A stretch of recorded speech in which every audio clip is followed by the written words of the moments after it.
اس میں ایک حدیث بھی ایسی نہیں جس پر کوئی تنقید کی جا سکے، کیونکہ امام بخاری نے لاکھوں احادیث میں سے 7563 یعنی 7563 یہ احادیث ہیں جن کو سلیکٹ کیا اور ان کی صحت کو پورے طریقے سے چیک کیا گیا، اور اس کے بعد اس صحیح ترین نسخے میں اسے شامل کیا گیا۔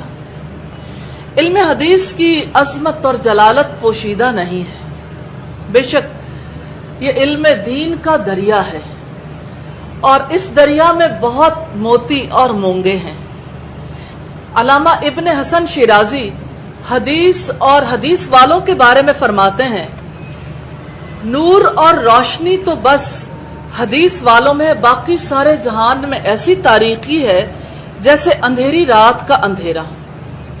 تو مخلوق میں سب سے اچھے لوگ وہ ہیں جو اللہ کے رسول صلی اللہ علیہ وسلم کی حدیث پڑھتے ہیں، اور بدترین خلق والے اور اندھے لوگ وہ ہیں جو بدعات سے تعلق رکھتے ہیں۔ وہ کہتے ہیں جس نے احادیث کو چھوڑ دیا اس نے اپنے سارے اعمال اور کوششیں برباد کی، اور کیسے ممکن ہو سکتا ہے کہ کوئی انسان مسلمان بھی ہو اور اللہ کے رسول کی احادیث کو چھوڑ دے۔ حضرت ارباز بن ساریہ روایت کرتے ہیں کہ رسول اللہ نے ایک دن ہمیں نماز پڑھائی، نماز کے بعد ہماری طرف متوجہ ہو کر ایسا واعظ ارشاد کیا جس سے آنکھیں اشکبار ہو گئی، دل دہل گئے۔ ایک شخص نے عرض کیا، اللہ کے رسول آپ ایسا واعظ فرما رہے ہیں، یہ تو کوئی رخصت ہونے والا واعظ کرتا ہے، یعنی رخصتی کے وقت جاتے وقت ایسی باتیں ہوتی ہیں، تو ہمیں کچھ وصیت کیجئے، کچھ نصیحت کیجئے۔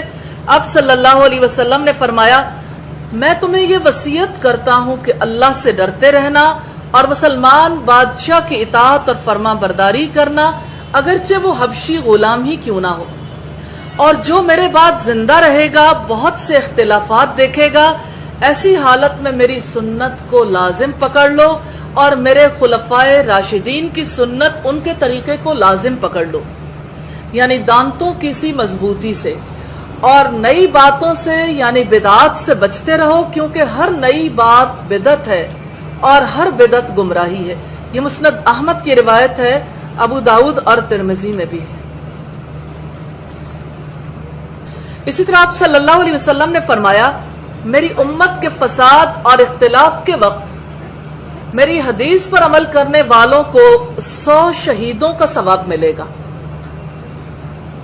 حدیث نبوی اور سنت رسول میں ہے کہ رسول اللہ صلی اللہ علیہ وسلم کے ساتھ محبت کرنے والا آپ کے ساتھ جنت میں رہے گا۔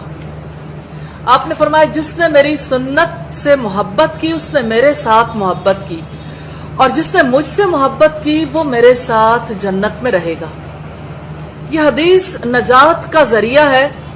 سفیان فرماتے ہیں، میں نہیں جانتا کہ زمین پر کوئی حدیث کے طالب علم سے اچھا ہو، اس شخص کے لیے جو اللہ کی رضامندی چاہتا ہو۔ تاریخ بغداد میں یہ پیج نمبر 83 پہ ہے۔ ایک اور اہم بات حدیث کے علم کے حوالے سے ہے، افضل ترین عبادت اور تسبیح ہے۔ محمد بن عطا کہتے ہیں کہ موسیٰ بن یسار ہم کو حدیث سنا رہے تھے، اور عبداللہ ابن عمر نے ان سے فرمایا، جب تم حدیث پڑھا کرو فارغ ہو جاؤ تو سلام پھیر دو، اس لیے کہ اب تک تم نماز میں تھے۔ یہ ان شوق رکھنے والی ہستیوں کے اقوال ہیں جو اس حقیقت کو سمجھتے تھے کہ علم عبادت سے افضل ہے۔ تاریخ بغداد کی روایت ہے۔ مراد اس سے یہ کہ جس طرح نماز پڑھنے کا ثواب ہے، اسی طرح سے حدیث پڑھانے کا ثواب ہے۔ تو حدیث پڑھنا نفلی نماز سے بہتر ہے۔ امام وقی فرماتے ہیں، اگر میں یہ جانتا کہ نفلی نماز حدیث سے بہتر ہے تو میں حدیث بیان نہ کرتا، یعنی نفل نماز سے میرے نزدیک حدیث کا پڑھنا پڑھانا زیادہ افضل ہے۔ یہ تاریخ بغداد کی روایت ہے۔ اسی طرح آپ صلی اللہ علیہ وسلم نے فرمایا، اللہ تعالیٰ اس کو خوش و خرم رکھے جس نے ہماری حدیث کو سن کر یاد کیا اور اسے دوسروں تک پہنچایا۔ اور اسی طرح سے علامہ ابو العباس کی روایت ہے، وہ کہتے ہیں کہ جو لوگ حدیث کا علم حاصل کرتے ہیں انہوں نے سید الخلائق یعنی نبی صلی اللہ علیہ وسلم کی دعا کی کامیابی حاصل کی،